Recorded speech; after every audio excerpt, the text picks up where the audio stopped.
이번 주 시민데스크, 델타형 변이 바이러스의 확산 속도가 갈수록 빨라지고 있습니다.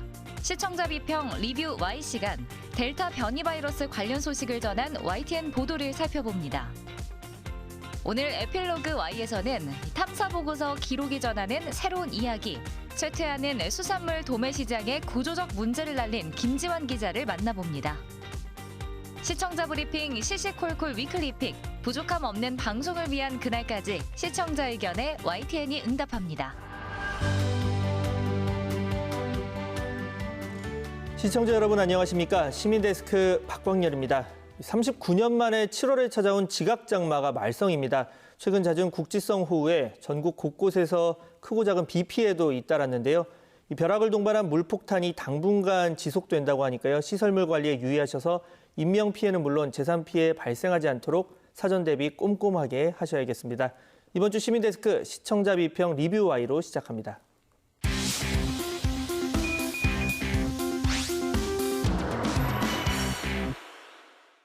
오늘 함께 해주실 분들 소개해드립니다. 조수진 시청자평가원, 중앙대 미디어 커뮤니케이션 학부 김수정 강사, 그리고 신웅진 YTN 시청자센터 에디터 나와주셨습니다. 세 분 어서 오세요. 안녕하세요. 안녕하세요.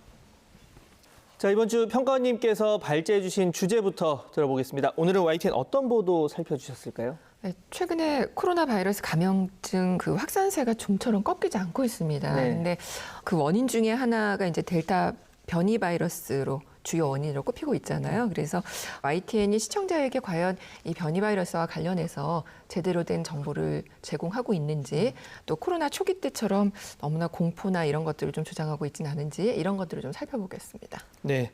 자, 이번 주 리뷰할 시간이 델타 변이 바이러스 확산 속도가 국외뿐만 아니라 국내에서도 빨라진 가운데 이 관련 소식을 전한 YTN 보도들 살펴보도록 하겠습니다.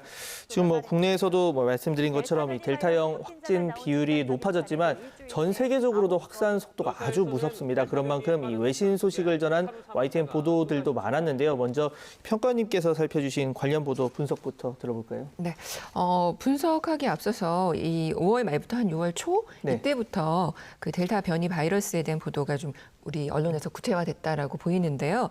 이때 이제 처음에는 우리가 인도 변이, 인도바19, 코로나19 이런 식으로 말을 했었죠. 그러다가 델타로 국제 기준에 따라서 이제 명칭이 바뀌게 되는데, 이렇게 이제 질병 이름 앞에 지역명이 붙는 거, 이거는 우리가 코로나 초기 때도 좀 문제화 했었잖아요. 그 지역에 대해서 혐오나 차별, 편견 이런 것들을 가져올 수 있기 때문에 조심해야 되는 사안인데, 이런 것들 언론이 이제 이번에는 잘 따라서 한 것 같고요. 예. 전체적으로 내용을 살펴보면은요, YTN은 6월 15일 무렵부터 국제 뉴스를 통해서 꾸준하게 이 소식을 전하는 것을 볼 수가 있습니다. 이게 이제 타 방송이 조금 단발적으로 보도한 것과는 좀 차별되는 지점이라고 생각이 되고요. 두 가지로 좀 나눠볼 수가 있는데, 하나는 국제 뉴스에서 이제 이 델타 변이 바이러스와 관련해서 전 세계 지역별로 소개를 했다는 점입니다. 보통 이런 사안이 있을 때는 아프리카나 이런 상황들은 잘 전해지지가 않는 경우도 주요국 위주로만. 네, 그렇죠. 그런데 6월 30일 방송된 아프리카 13개국 델타 변이 확산 남아공 사망자 6만 명 넘겨라는 이 보도에서는 아프리카 지역도 비교적 자세하게 다뤄졌다라는 점 좋았고요. 같은 날입니다. 국제뉴스인데요. 일본 외국 선수단 감염자 한 명만 나와도 전원 격리 이런 보도를 비롯해서 굉장히 많은 보도들을 YTN에서 해줬습니다. 그래서 일본 도쿄올림픽 관련 소식을 전하면서 그 델타 바이러스가 확산되면 어떻게 되나, 또 여러 가지 선수들에 대한 보호 차원에서 우려도 되는 점들이 있잖아요. 이런 것들을 비교적 다양하게 잘 전달했다라고 보여집니다. YTN은 국제뉴스로 각국의 소식을 상세히 보도했다고 말씀해 주셨는데요. 지난 7월 2일 러시아 코로나19 신규 사망자 사상 최대 하루 679명 숨져라는 보도에서는요, 러시아에서 코로나19 확산세가 심각 수준인 까닭을 두고 11%대에 불과한 낮은 백신 접종률도 원인이겠지만, 또 델타 변이 바이러스 확산이 원인으로 꼽힌다라고 보도했고요. 또 델타 변이 확산 포르투갈, 리스본 등의 야간 통금 도입에서는 포르투갈에서도 확진자의 빠른 증가세가 그 델타 변이 바이러스라는 보도가 있었습니다. 또 델타 변이 확산, 방글라데시 전면 외출 금지령 군대 배치 보도에서는 일주일간 그 전면 외출 금지, 또 대중교통 운행도 중단된다는 보도가 있었는데요. 해외 보도에서 코로나 확산세가 그 심각한 정도에 대해 보도할 때 바이러스 감염 확산에서 수치를 알려주는 것만으로는 좀 가늠이 쉽지 않은 것 같습니다. 그래서 과장된 표현을 쓰는 것도 바람직하지 않고요. 사상 최대 또 역대 최고 혹은 심각이라는 표현을 쓰지 않을 수 없다는 점 이해하는데요. 그렇기 때문에 좀 추이를 파악할 수 있도록 해당 국가의 확진자 수 추이라든지 또 델타 변이의 감염 비중, 또 사망률과 같은 정보를 좀 시각화해서 그래프로 보여주면 사태의 심각성에 대한 인지에 좀 도움이 될 것 같고요. 또 국내 상황과 비교해서 알 수 있기 때문에 상당히 좋은 정보가 될 수 있겠다라는 생각을 좀 하게 됐습니다. 네.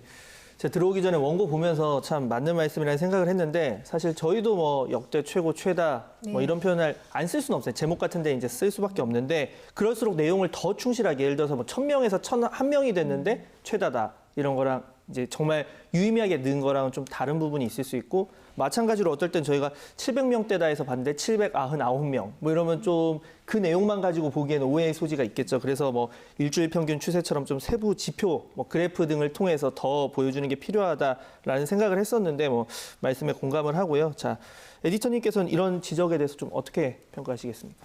이 국제 뉴스가 중요한 이유가요. 예. 이게 앞서 다른 나라에서 유행하면 머지않아 우리나라에 또 닥칠 그런 일이란 말이죠.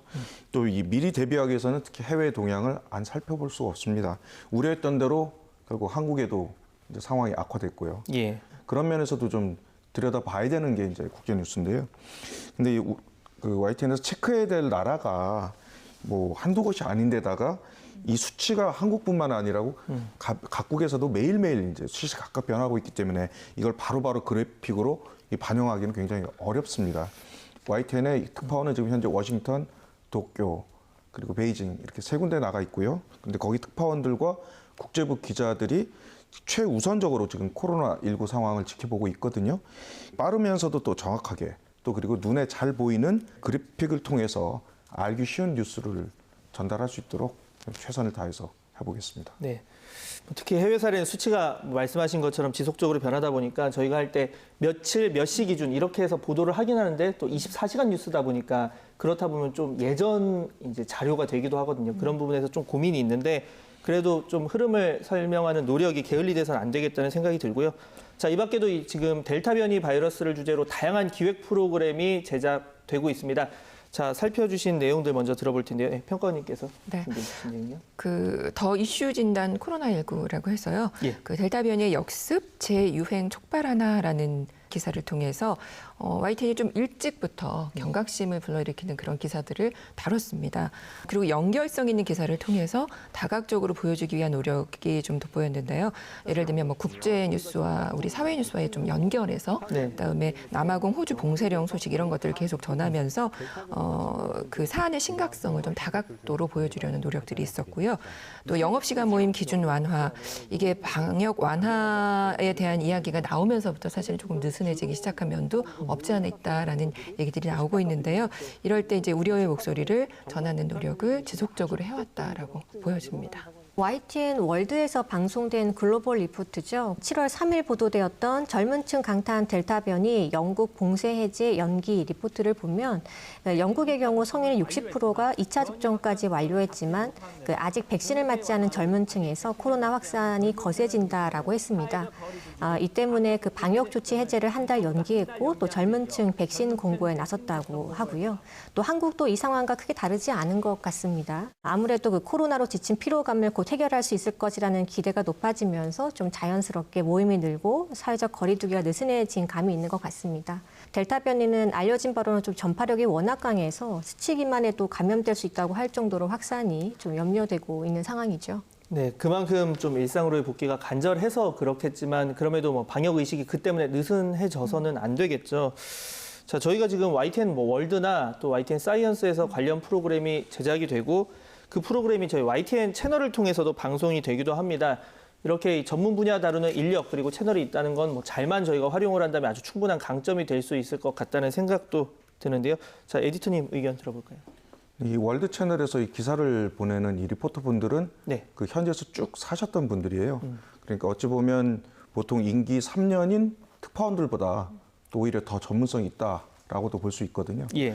평소에 송고하는 기사는 사실 소프트한 그런 내용들이었습니다. 그런데 최근 그 전 지구적으로 코로나19 상황이 악화되다 보니까 이 하드 이슈 그리고 그 아주 중요한 헤드라인용들을 많이 다루게 돼가지고 저희 본 채널에서도 많이 지금 나가고 있는 거거든요. 네. 그리고 또 YTN 사이언스에서 일하는 기자들은 또 과학 전문 기자들입니다. 모두 다 전문성이 있는 사람들이죠. 그런데 요즘에 뭐 이른바 콜라보라고 그렇게들 얘기를 하죠. 그 코로나19 관련 아이템들을 서로 그 채널 간에 서로 많이 주고받고 있는데 이 엄밀하게 말하면 사실 다른 조직이긴 합니다만 뭐 외부에서 보기에는 다 같은 YTN 타이틀을 쓰고 있기 때문에 그게 구분하기 쉽지 않을 겁니다. 아마 코로나19로 사실 최근 이 조직 간의 칸막이가 좀 낮아진 셈인데 시청자들에게 뭐 효율적으로 전달만 할 수 있다면 앞으로도 더 긴밀하게 협조하도록 하겠습니다. 네. 자, 뭐 이렇게까지 지금 많은 양의 다양한 리포트가 나오는 데는 아무래도 이 델타 변이 바이러스에 대한 위험성이 뭐 그만큼 크다 이런 의미일 텐데요. YTN 국제 뉴스뿐 아니라 국내 상황도 뭐 꼼꼼히 전하고 있습니다. 자, 평가원님께서 살펴주신 내용 들어볼까요? 네. 닷새 연속 600명대 오늘 지역별 거리두기 최종안 발표라는 리포트에서는 그 김윤 서울대 의대 교수가 나와서 함께 진행된 대담입니다. 여기서는 이제 감염자 수를 알려주기도 하고 하루에 있었던 특이 상황 이슈를 전문가 출연자와 함께 분석해보는 시간을 갖는데 이런 대담 형식이 이번에 코로나19 상황에서 YTN에서 굉장히 꾸준히 찾아볼 수 있었던 인터뷰였고요.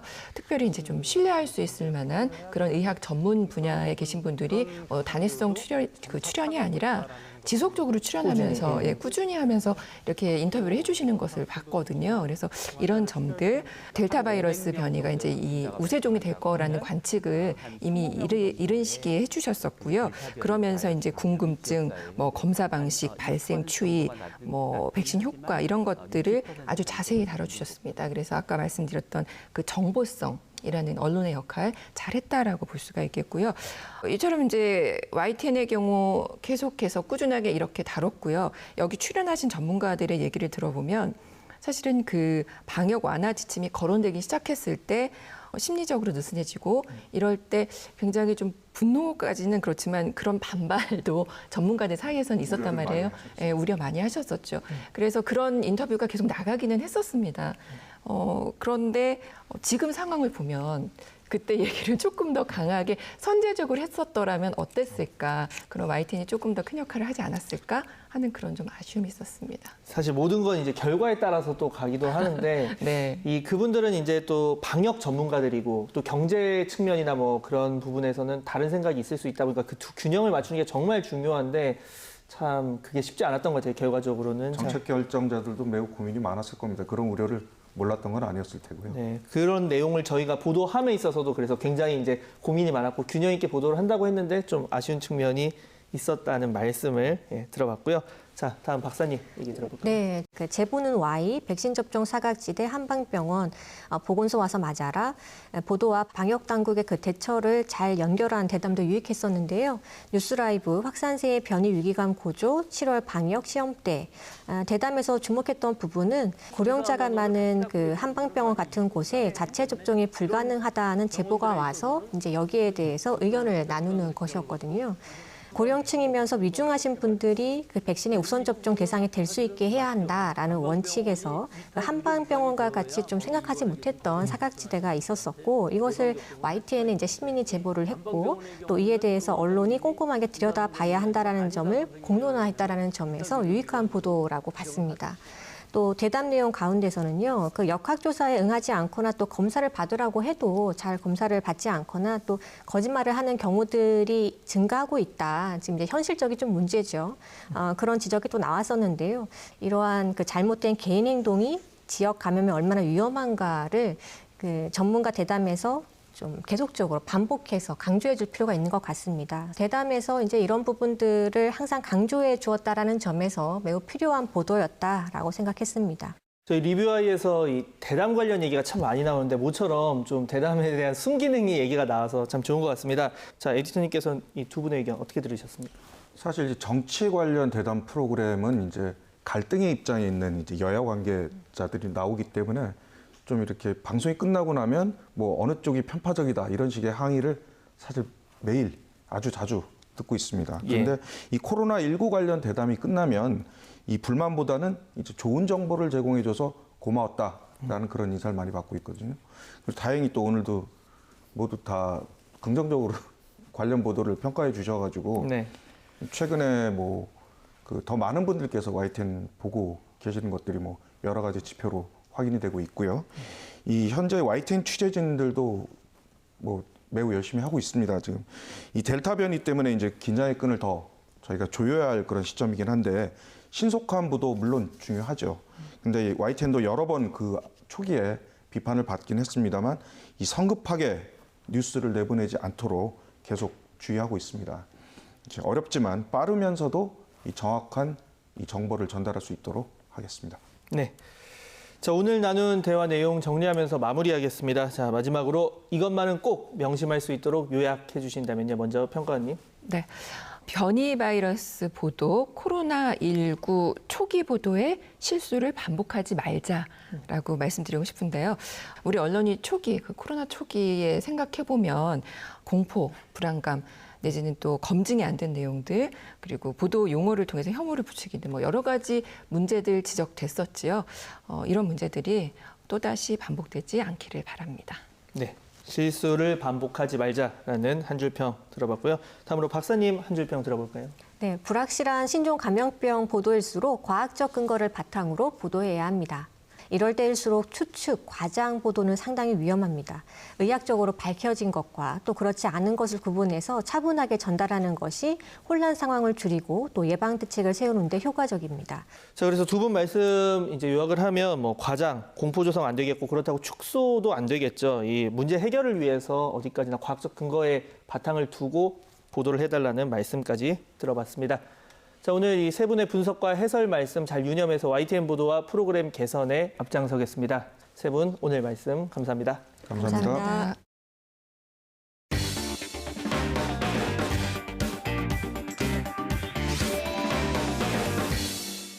오늘 에필로그 Y 시간 이 수산물 유통의 문제점을 알려온 탐사보고서 기록팀을 만나봅니다. 이해가 어려운 수산물 도매시장 유통구조의 모든 것들을 김지환 기자가 하나하나 설명해 준다고 하는데요. 지금 바로 만나보시죠. 안녕하세요. 에필로그 Y 유다원입니다. 우리 사회 곳곳엔 관행이라는 명분 아래 지속되는 여러 행태들이 존재하고 있죠. YTN 탐사보고서 기록은 무심코 지나친 우리 사회 관행의 문제점을 하나하나 기록해가고 있습니다. 오늘은 수산물 유통 과정의 문제점을 짚어본 기획탐사팀 김지환 기자와 함께하겠습니다.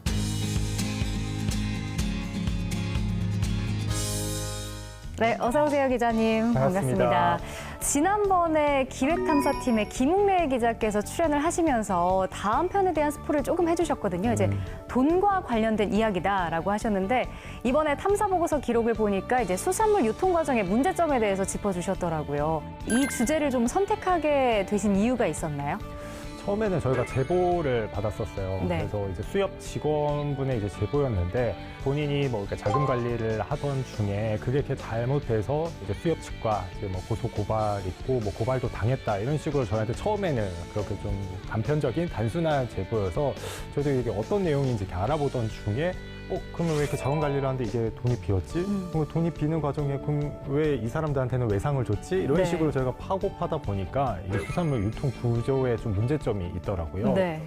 사실 이번 편을 아직 못 보신 분들도 계실 것 같은데 좀 간단하게 요약해서 좀 정리를 해주신다면요. 바다에서 그 고등어가 잡혀서 네. 이제 소비자인 저희 이제 식탁까지 오르는 과정에는 여러 가지 단계가 있고 유통 과정이 있어요. 근데 그 유통 과정에는 각자가 해야 할 역할이 있는데 네. 이제 도매법인이라는 곳이 해야 할 역할이 있고 또 중도매인이 해야 할 역할이 있는데 그래서 그 역할을 서로 제대로 하지 않고 있고 그러다 보니까 그 역할을 남한테 또 떠넘기는 경우도 있고 이러다 보니까 거기서 발생하는 이 수수료라든지 이제 부차적인 비용 등이 이제 어민 그리고 우리 소비자들한테 전가되고 있다. 그래서 그 내용을 저희가 다뤄서 좀 집중적으로 파보려고 했습니다. 이 유통 구조로 거래 물량이 줄어들고 있는 거잖아요. 그래서 개선하기 위해서 뭐 시장 도매인제를 도입을 해야 된다라는 게 있는데 이게 경매제랑 좀 차이가 많이 있는 건가요? 각각 원래는 역할이 있잖아요. 이제 도매시장 법인은 수십만 해오고 중도매인은 이제 분산만 해오는데 네. 이게 잘 안 된다는 이유가 지금은 중도매인이 그냥 거의 다 하고 있어요. 물건을 끌어오는 것도 그러니까 어민들한테 물건을 받아오는 것도 중도메인이고 그리고 이제 퍼뜨리는 것도 이제 중도메인이고 그래서 시장 도메인제 같은 경우에는 이 중도메인한테 그럼 수집 분산 다 할 수 있게 해주자. 그러면 유통 구조도 줄고 뭐 굳이 경매 안 해도 가격 정해서 이렇게 하면 좋지 않냐 이렇게 했는데 또 얘기를 들어보면 단점들도 좀 있기는 있어요. 어떤 문제점이 있던가요? 그러니까 예를 들면 어민분들이 물고기를 잡아와도 바다에 나가서 뭐가 잡힐지 사실상은 잘 모르잖아요. 네. 이제 나라에서는 그분들의 이익을 보호해주려면 잡아온 물고기는 다 팔릴 수 있게끔 받아줘야 되잖아요. 그래서 그 역할을 하라고 시킨 게 도매시장 법인이거든요. 근데 시장 도매인제가 생기면 이제 수집과 분산을 다 하는 거를 예를 들면 저희 흔히 아는 대형 마트들도 네. 시장 도메인이 될 수가 있거든요. 근데 마트들 같은 경우에는 사실상은 팔리는 물건들만 가져오려고 하겠죠. 가져오려고 네. 하겠죠. 그러다 보면 그런 거를 잡아오는 어민들은 손해가 될 수밖에 없잖아요. 그래서 그거에 대한 조금 딜레마가 있는 상황인 것 같습니다. 그럼 지금 이거를 혹시 해외에서는 하고 있는 곳도 있어요? 경매제 자체가 우리나라에 들어온 것도 일본이 사실 예전에 모태가 돼서 들어온 건데 뭐 일본도 지금은 경매제가 거의 없는 상황이고요. 바뀌었나 보네요. 네, 일본도. 거의 없고 그리고 뭐 프랑스라든지 뭐 미국이라든지 뭐 다른 나라들도 저희가 조사를 해봤을 때는 경매제가 거의 없고 이렇게 직거래, 시장 도메인제가 거의 활성화돼 있는 상황이었습니다. 근데 지금 어떤 분야든 뭐 관행이란 게 있잖아요. 그리고 수십 년간 계속 이어져 오고. 근데 이게 수면 위로 좀 끌어올리기도 이번에 어려운 점이 있으셨을 것 같아요. 되게 어렵지만 한편으로는 이게 기록의 특색이 아닌가라는 생각, 기록만이 할 수 있는 게 아닌가 생각이 많이 들었어요. 취재하는 과정에서도 사실 말씀하셨던 것처럼 이거 뭐 안 바뀐다, 뭐 해봤자 뭐하냐 뭐 그렇죠. 이런 말씀 주신 분들도 많으셨어요. 그런데 결과적으로는 이렇게 저희가 한번 방송을 하고 내보내면서 환기가 되면 또 다른 변화가 있을 수도 있고 실제로 지금은 또 정부라든지 해양수산부에서도 조사도 들어가고 하니까 그 관행을 바꾸는데 좀 일조할 수 있지 않았나 생각이 듭니다. 네. 이제 오프닝 영상을 보니까 저희가 식탁에서 생선을 먹는 장면부터 뭐 유통 과정, 이제 지나서 배에서 잡는 장면까지 보는 게 인상적이었는데 그걸 보니까 이제 취재하는 과정이 좀 궁금해지더라고요. 하시면서 좀 힘든 점은 없으셨나요? 이거 취재가 네. 한숨부터. 취재가 저희가 사실은 굉장히 많이 미뤄지고 네. 지연되고 이렇게 됐었어요. 그래서 그 이유가 영상을 돌리잖아요. 네. 돌리는 마지막에 종착점은 저희가 고기를 직접 잡는 모습까지 있는. 직접 취재진이 잡는 모습으로. 네. 그래서 사실은 저희가 잡아서 이렇게 도매시장 법인이 냈는데 납품돼보고 팔아보려는 계획까지 했는데 지금이 금어기더라고요. 네, 금어기여서 배가 안 나간다고. 그래서 어떻게 해야 될까 고민이 많았어요. 이제 그림이 있어야 되니까. 네. 근데 이제 소형 선박들은 이제 나간다고 하더라고요. 그래서 그 배가 나가서 들어오는 날을 기다려야 되다 보니까 저희가 계속 거의 24시간 대기를 하고 있었어요. 그래서 그날 출장도 당일인가 연락을 받았어요. 오늘 배가 밤 10시에 들어온다. 그래서 저희가 오후에 그 전화를 듣자마자 진짜 각자 짐 싸서 내려갔던 거고요. 배 고등어를 내려야 되잖아요. 이제 새벽 동안 작업을 하니까 새벽 동안 그걸 찍고 또 새벽 6시에 그 어시장에서 위판장에서 경매를 하더라고요. 그거를 찍고 또 그게 이제 가락시장까지 올라가는 거를 찍어야 돼서 저희가 2박 3일 동안 잠을 거의 7시간도 못 자고 그 그림을 찍어서 좀 체력적으로, 정신적으로 많이 힘들었던 취재였어요. 저는 그 오프닝 그 부분이 사실 어떻게 보면 초로 따져보면 좀 짧긴 하지만 좋았거든요. 왜냐면 영상을 이제 거꾸로 우리가 먹는 과정을 이제 거꾸로 보여주는 입장에서 좋았는데 또 이런 어려움이 있을지는 몰랐네요. 이번에 제가 듣기로는 그 원래 김재환 기자는 그 사회부에 계셨다고 들었어요. 맞습니다. 근데 이번 편부터 이제 기획탐사팀으로 왔다고 들었는데 해보니까 어떻던가요? 자동차로 굳이 따지면 이제 사회부 같은 경우에는 이제 시속 100km로 달린다고 하면 기획탐사팀은 한 30에서 50 사이로 달리는 곳인 것 같아요. 그래서 약간 장기전 아닌가요? 장기전이어서 그래서 사건띠 같은 경우에는 취재 시간이 오래 주어지지는 않거든요. 당일에 제보를 받은 것도 당일에 써야 하는 경우도 있어서 한 번씩은 좀 아쉬울 때도 있었거든요. 이거 좀 취재를 더 해보면 더 의미 있게 쓸 수도 있을 것 같은데 이런 느낌이 들었는데 그런 거를 좀 충족시킬 수 있는 부서가 기획탐사팀인 것 같아서 개인적으로는 만족하면서 취재하고 있습니다. 네, 저희가 기획탐사팀 이제 분들이 출연을 하시면 꼭 여쭤보는 질문이 있습니다. 기획탐사팀에서 직접 해보고 싶은, 좀 취재해보고 싶은 그런 분야나 뭐 주제가 있나요? 저 개인적으로는 좀 환경에 좀 관심이 많거든요. 네. 사실 사건팀에 있을 동안에는 늘 사건, 사고만 다루고 이렇게 해서 좀 그런 부분을 다루기는 쉽지는 않았었는데 사실 우리나라의 환경 문제도 여러 가지 많잖아요. 그래서 꼭 다뤄야 할 그런 환경 주제로 저는 한번 취재를 해서 시청자분들을 만나고 싶습니다. 알겠습니다. 앞으로는 이제 기획탐사팀에서의 김지환 기자의 그런 새로운 활약도 기대해보고요. 다음 편도 저희 기다리고 있겠습니다. 오늘 함께해 주셔서 고맙습니다. 고맙습니다. 가장 빠른 옴부즈맨 프로그램 그 기록을 모아보는 시간, 시청자 브리핑 시시콜콜 위클리픽. 이번 주 시청자 의견 함께 보시죠.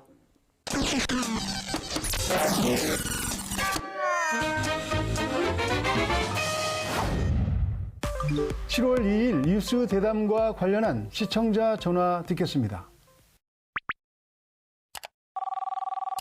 지금 하고 있는 방송 패널 중에 이재명 경기도지사가 조국에 대해서 사과하라고 했다고 얘기하는데 그게 아니고 왜 말을 그런 식으로 정확하게 어필을 안 하고 그 사람의 죄가 증명이 되면 그건 사과해야 된다고 했지 무조건 사과하라고 했다고 그렇게 얘기하는 거는 말장난입니다. 이런 거는 시청자들을 생각해서 그런 식으로 얘기를 하면 안 된다고 봅니다. 이재명 지사는 분명히 이야기했습니다. 그 조국 사태에 대해서 윤석열 총장의 수사가 선택적 정의였다. 선택적 수사였다. 문제가 있다는 걸 인정하지만 그럼에도 불구하고 조국 전 장관이 책임질 져야 된다는 이야기를 했어요. 만약 유죄가 확정이 되면 뭐 그 점에 대해서는 조국 전 장관 가족들께서도 책임을 져야 되겠죠. 시청자의 지적처럼 이재명 후보가 기자 간담회에서 한 말은 검찰의 선택적 검찰권 행사에 더 큰 문제가 있지만 만약 유죄가 확정된다면 조국 전 법무부 장관 가족도 책임져야 한다는 것이었습니다. 다른 전화 하나 더 듣겠습니다. 윤석열 총장 결혼 전에 있었던 일이지만서도요. 이렇게 중간에 그 멘트를 넣으시더라고요. 그 정확한 거예요? 윤석열 총장 결혼 전에 있었던 일 맞아요? 윤석열 총장은 2012년도에 결혼하셨던데요? 근데 윤석열 총장 장모 그 요양병원 설립해서 부정수급 그거 한 날은 그 요양병원 설립한 날이 2013년도예요. 자, 물론 이게 결혼 전 얘기이긴 합니다만은 처가 의혹 관련 리스크. 이 부분은 앵커가 처가 의혹 관련 리스크를 전체적인 맥락에서 질문한 것으로 보입니다. 그러나 시청자는 의료재단 부정수급 판결과 관련한 멘트로 이해했습니다. 도이치모터스 건은 결혼 전에, 요양병원 건과 전시기획사 협찬 건은 시점이 결혼 뒤입니다. 전체 맥락에서 오해가 없도록 사실관계가 분명한 뉴스를 만들 수 있도록 노력하겠습니다. 여당과 정부가 재난지원금을 소득 하위 80%에게 지급하기로 했다가 다시 84% 안을 논의하고 있는데 어떻게 생각하십니까? 기사 댓글에 나타난 시청자들의 의견을 살펴보겠습니다. 맞벌이 부부에 한해 기존 소득 하위의 80%에서 최대 84%까지 재난지원금 지급 범위를 확대하는 방안을 검토하고 있습니다. 이 또한 불과 몇 원 차이로 벌어지는 이른바 소득 역전 현상과 지원 기준이 자의적이라는 비판 여론은 여전한 숙제입니다. 여당 내에서 전 국민 지급에 대해 계속 고심하고 있다는 내용의 기사입니다. 코로나로 인한 국민지원금이므로 전 국민이 맞다. 전 국민 안 줄 거면 아예 다 주지 마라. 16%는 국민이 아니냐. 전 국민에게 지급하라는 요구가 쏟아지는 가운데 액수를 줄여서라도 모두에게 돌아가야 한다는 주장도 적지 않습니다. 선별하는데 돈 많이 드는 걸로 아는데 그냥 다 주라. 부자의 기준이 뭐냐? 또 왜 부자는 국민이 아닌가? 1년이 지난 지금도 선별 지급 기준을 못 정하고 있다는 게 참, 그 기준에 설득력이 없다는 지적과 사각지대의 문제는 어떻게 풀 것인지도 따져 묻습니다. 주려면 다 주고 아니면 어려운 하위 20%만 줘라. 소득 하위 30% 해라. 그 돈 없어도 사는데 지장 없다. 하위 50%에게 공평하게 지급해라. 선별 지급을 한다면 고통이 큰 취약계층에 집중하라는 조언도 많습니다. 아예 지급하지 말라는 의견과 정책을 만든 사람들에 대한 비아냥도 따라옵니다. 모두를 만족하게 만들 정책이라는 것은 가능하지 않습니다.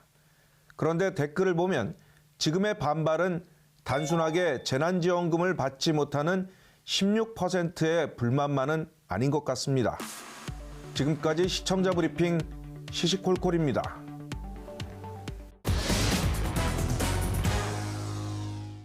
시민데스크는 시청자 여러분의 고민과 질문으로 채워집니다. YTN 방송에 대한 다양한 의견들 홈페이지와 전화를 통해서 남겨주시고요. 저는 다음 주 더 유익한 내용으로 돌아오겠습니다. 시청해주신 여러분 감사합니다. 정치평론이란 정치나 이슈에 관한 문제를 정확하게 평가하고 평론하는 직업을 말씀하는 것인데 한쪽의 입장을 대변하고 한쪽의 주장을 일삼는 분들은 정치평론가가 아니고 그쪽에 소속되어 있는 정치 집단의 대변인이라고 생각합니다. 그런 부분을 좀 감안해서 정치적 패널들의 직함을 정확히 소개해 주시기 바랍니다.